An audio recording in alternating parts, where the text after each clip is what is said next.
2022 వరకు ప్రతి పేదవాడికి ఇల్లు ఇస్తున్న నరేంద్ర మోడీ తెలంగాణ రాష్ట్రంలో ఎన్ని ఇల్లు ఇచ్చిందో లెక్క చెప్పి మీరు ఓట్లు అడగాలని నేను ఇవాళ బీజేపీ నాయకులను అడుగుతున్నా.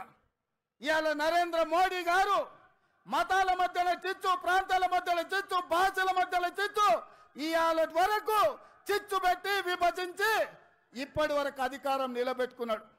ఇక ఇప్పుడు దేశాన్నే విభజించి చిచ్చు పెట్టి మూడోసారి అధికారం రావాలని కుట్ర చేస్తుండు. ఇవాళ దక్షిణ భారతదేశం ఉత్తర భారతదేశం మధ్యలో చిచ్చు పెట్టి దేశాన్ని విభజించే పరిస్థితి నరేంద్ర మోడీ గారు తెచ్చిండ్రు. అందుకోసం ఓట్లు వేయాలనా నేను అడుగుతున్నా. అంతెందుకు మిత్రులారా, హైదరాబాద్ నగరంలో వరదలు వచ్చినాయి, లక్షలాది మంది నిరాశ్రయులైన ఆనాడు ఢిల్లీ నుంచి నరేంద్ర మోడీ నుంచి ఒక్క పైసైనా సికింద్రాబాద్ ఎంపీ కిషన్ రెడ్డి తెచ్చిండా? సిగ్గులేని కిషన్ రెడ్డి మునిగిపోతే ఒక్క పైసదేలే. ఇవాళ ఏ ముఖం పెట్టుకొని ఇవాళ ఓట్లు అడుగుతున్నామని నేను చెప్తున్నా. అందుకే మిత్రులారా, నరేంద్ర మోడీ అన్న నమో అంటే నమ్ముతే మోసం.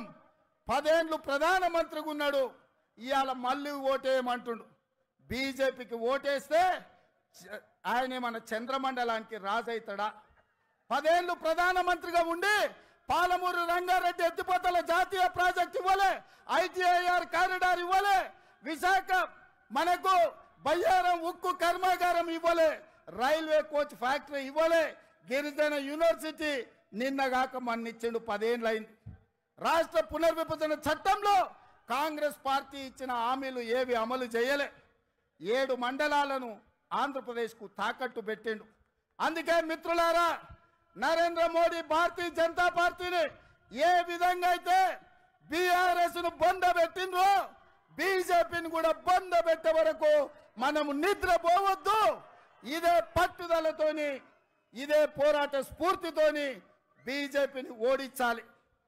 ఇక నిన్నమన్నా ఆ మధ్యలన్నీ కుక్కలు మరిగినాయి. నిన్న మొన్న ఒక నక్క బయలుదేరింది, మొన్న సూర్యాపేటకు పోయింది, నిన్న కరీంనగర్ పోయింది. ఆయన అంటుండు నన్ను ఏం బిక్తారు మీరని. మొన్న మాట్లాడింది మీరు చూసుంటారు, కేసీఆర్ గారు మాట్లాడింది, నా ఎంటిక కూడా బీకలేరని మాజీ ముఖ్యమంత్రిగా మాట్లాడిండు. ఇది మాజీ ముఖ్యమంత్రి మాట్లాడే భాషనేనా?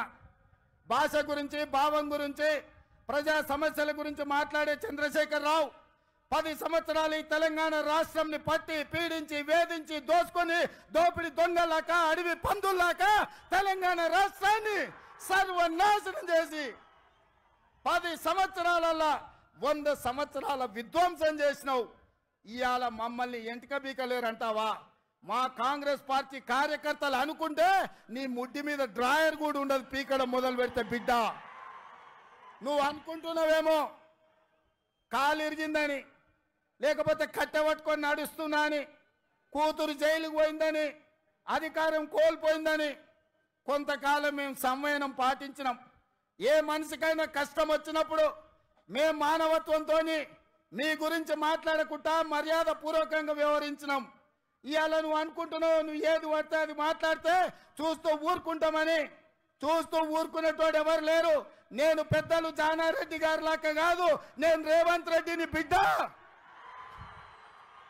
అంగిలాగు ఊడదీసి నువ్వు మాట్లాడే లత్కోర్ లఫంగ మాటలకు చెర్లపల్లి జైల్లో చిప్పకూడు తినిపిస్తా బిడ్డ. నువ్వు అనుకుంటున్నావేమో.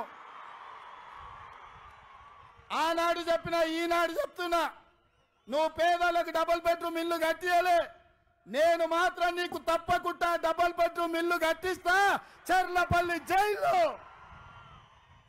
ఎందుకంటే కొడుకు కోడలు వస్తే యాడుండాలి, బిడ్డ అల్లుడు వస్తే యాడుండాలి. అందరు కలిసి చెర్లపల్లి జైల్లో ఉండేటట్టు మీకు డబుల్ బెడ్రూమ్ ఇల్లు కట్టించే బాధ్యత మా లక్షలాది మంది కాంగ్రెస్ పార్టీ కార్యకర్తలు తీసుకుంటారని చెప్పి నేను ఈ వేదిక మీద నుంచి చెప్పదలుచుకున్నా. అందుకే మిత్రులారా, మీరు ఆలోచన చేయండి. డిసెంబర్ 7 నాడు మనం అధికారం చేపట్టి డిసెంబర్ 9 నాడు ఆడబిడ్డలకు ఆర్టీసీలో ఉచిత ప్రయాణం, రాజీవ్ ఆరోగ్యశ్రీ ద్వారా ప్రతి పేదవాడికి 10 లక్షల రూపాయలు ఉచితంగా వైద్యాన్ని అందించే నిర్ణయాలు తీసుకున్నాం. ఇదే కాదు, మా మిత్రుడు పెద్దలు భట్టి విక్రమార్క గారు ఆర్థిక సమస్యలు, రాష్ట్రం సంక్షోభంలో ఉంటే జీతభత్యాలు ఇవ్వలేని పరిస్థితిలో రాష్ట్రం ఉంటే ప్రభుత్వ ఉద్యోగులకు అదేవిధంగా పెన్షన్దారులకు మొదటి తారీఖు నాడు జీతభత్యాలు ఇచ్చి రాష్ట్ర ఆర్థిక పరిస్థితిని గాడిలో పెట్టిండు. ఇదే కాదు, ఆడబిడ్డలను దృష్టిలో పెట్టుకొని కట్టెల పొయ్యితోని కన్నీళ్లతోని ఆడబిడ్డలు కష్టపడుతుంటే వాళ్ళ కన్నీళ్లు తూడవడానికి సోనియమ్మ మాట ప్రకారం 500 రూపాయలకే ఆడబిడ్డలకు సిలిండర్ ఇచ్చి ఆడబిడ్డల కష్టాలు తీర్చినాం. అదే కాదు, పేదవాళ్లకు ఇంటింటికి ఉచితంగా 200 యూనిట్ల పథకాన్ని అమలు చేసి నిరూపించినాం. ఇదే కాదు, ఇవాళ చంద్రశేఖరరావు గారిని నేను అడుగుతున్నా, ఆనాడు పల్లెల్లో తండాలలో గూడాలలో ఇందిరమ్మ ఇండ్లు 25 లక్షలు మేము కట్టించినాం. మా కోమటిరెడ్డి వెంకన్న చెప్తున్నాడు ఇందిరమ్మ ఇండ్ల గురించి నువ్వు చెప్పాలి. మిత్రులారా, నేను ఇవాళ అడుగుతున్నా, 10 ఏళ్ళ సన్నాసి కట్టించిన సోయిలేని ప్రభుత్వం కట్టించిన డబుల్ బెడ్రూమ్ ఇండ్లు ఎన్ని ఉన్నాయి? ఇవాళ మనం 4.5 లక్షల ఇందిరమ్మ ఇండ్లు 22,500 కోట్లతో ఖమ్మం జిల్లాలో మిత్రుడు పొంగులేటి శ్రీనివాసరెడ్డి ఆ శాఖలో మనం పనులు ప్రారంభించుకున్నాం. లక్షలాది ఇందిరమ్మ ఇండ్లు కట్టించే బాధ్యత మాది. నేను అందుకే ఇవాళ సవాలు విసురుతున్న చంద్రశేఖరరావుకు, డబుల్ బెడ్రూమ్ ఇండ్లు కట్టించిన ఊర్లలో నువ్వు ఓట్లాడుగు, ఇందిరమ్మ ఇండ్లు ఉన్న ఊర్లలో మేము ఓట్లు అడుగుతాం, మీకు డిపాజిట్లు వస్తే చూసుకుందామని చెప్పి నేను సవాలు విసురుతున్నా. అందుకే మిత్రులారా, ఇవాళ ఈ రాష్ట్రంలో జరగబోయే ఎన్నికలు నేను ఒక్క మాట ఈ వేదిక మీద నుంచి సూటిగా నరేంద్ర మోడీ కల్వకుంట్ల చంద్రశేఖరరావుకు విసిరదలుచుకున్నా. నేను, నా మిత్రులు, నా సహచర మంత్రివర్గం 100 రోజుల్లో మా పరిపాలన మీ ముందల పెట్టినాం, మా పాలసీలు మేము అమలు చేసినాం. ఇవాళ నేను అడుగుతున్న మిత్రులారా, 100 రోజుల్లో మేము మంచి పాలన ఇస్తే, సంక్షేమ పథకాలు అమలు చేస్తే, 6 గ్యారంటీలు అమలు చేయడానికి చిత్తశుద్ధితో ప్రయత్నం చేస్తే తెలంగాణ రాష్ట్రంలో మమ్మల్ని 14 సీట్లలో గెలిపించండి. ఒకవేళ మా పాలన సరిగ్గా లేకపోతే మాకు ఓటు ఇవ్వాలనో లేదో మీరు ఆలోచన చేయండి.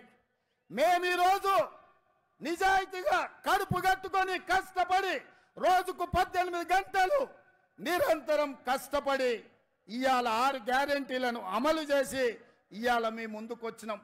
అందుకే తెలంగాణ సమాజానికి మేము భవిష్యత్తులో మంచి పాలన అందించాలి. ఢిల్లీ నుంచి నిధులు తెచ్చుకోవాలి, ఢిల్లీ నుంచి అనుమతులు తెచ్చుకోవాలి అంటే తెలంగాణ నుంచి 14 ఎంపీలు మాకు కావాలి.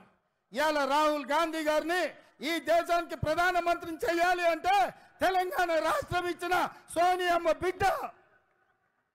కన్యాకుమారి నుంచి కశ్మీర్ వరకు 4000 కిలోమీటర్లు మండు టెండల్లో మంచు కొండల్లో తెలంగాణలో కూడా 22 రోజులు పాదయాత్ర చేసిండు. ఈ దేశంలో ఏ నాయకుడైనా పేదల కోసం, దళితుల కోసం, గిరిజనుల కోసం, మహిళల కోసం, మైనార్టీల కోసం, యువకుల కోసం 4000 కిలోమీటర్లు ఎవరైనా పాదయాత్ర చేసిండ్రా? మన నాయకుడు రాహుల్ గాంధీ గారు మండు టెండల్లో మంచు కొండల్లో కన్యాకుమారి నుంచి కశ్మీర్ వరకు పాదయాత్ర చేసి పేద ప్రజలకు అండగా నిలబడ్డాడు. ఇదే కాదు, మణిపూర్ నుంచి ముంబై వరకు 6700 కిలోమీటర్లు మొత్తం 25 రాష్ట్రాలలో ప్రజల కోసం ప్రాణ త్యాగం చేయడానికి సిద్ధమై పాదయాత్ర చేశాడు. మరి అలాంటి నాయకుడు ఈ దేశానికి ప్రధానమంత్రి కావాలన్నా? హెలికాప్టర్లో తిరుక్కుంటూ విదేశీ పర్యటనలు చేసుకుంటూ గంటకు డ్రెస్సులు మార్చుకుంటూ చెప్పిన అబద్ధం చెప్పకుండా జనాలను వంచిస్తున్న నరేంద్ర మోడీ ఈ దేశానికి ప్రధానమంత్రి కావాలన్నా? ఈ దేశంలో ఉన్న యువకులారా మీరు ఆలోచన చెయ్యండి. ఎందుకంటే పదే మోడీ గారు అంటున్నారు परिवार है कांग्रेस है।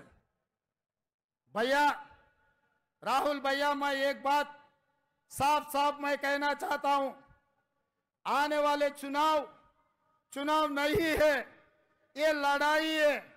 ये लड़ाई 2 परिवारों के बीच का लड़ाई है।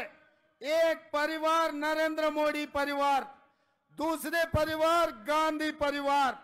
नरेंद्र मोदी जी के परिवार में ईवीएम है, ईडी है, इनकम टैक्स है, सीबीआई है। ये 4 और नरेंद्र मोदी जी का परिवार है।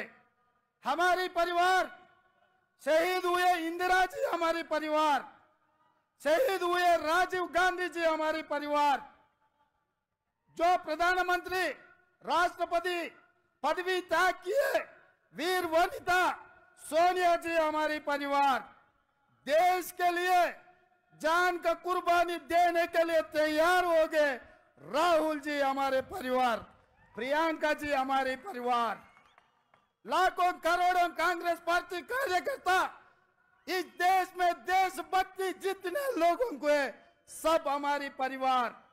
ये परिवार में देखेंगे नरेंद्र मोदी परिवार जीतेगा या गांधी परिवार जीतने वाले, देश के लिए शहीद हुए परिवार इस लड़ाई में जीतने वाले हम देखेंगे। हम टक्कर लेंगे बराबर, नरेंद्र मोदी जी का परिवार से टक्कर लेंगे, ईवीएम को हरा देंगे, ईडी को हरा देंगे, सीबीआई को हरा देंगे, वैसे ही इनकम टैक्स वाले को भी हम हरा देंगे। इस देश को बचाने के लिए, संविधान को बचाने के लिए हम लोग कोशिश करेंगे, नहीं है तो ये देश बचेगा नहीं। संविधान को बदलने के लिए नरेंद्र मोदी साजिश कर रहा है, ये रोकने के लिए आपके साथ पूरा तेलंगाना खड़े रहकर आपके मदद में हम रहेंगे। इस लड़ाई में हम शहीद हुआ भी कोई परवाह नहीं है, हम आपके साथ ये जंग लड़ेंगे। आप सब लोग तैयार है? तैयार है? तैयार है? तैयार है? जो तैयार है सब खड़े रहो। आने वाले चुनाव में రాబోయే ఎన్నికల్లో రాహుల్ గాంధీతో నిలబడి రాబోయే యుద్ధంలో పోరాటం చేసే వాళ్ళందరూ చేతులెత్తి నిలబడండి, అందరు చేయి పైకెత్తండి। జై కాంగ్రెస్।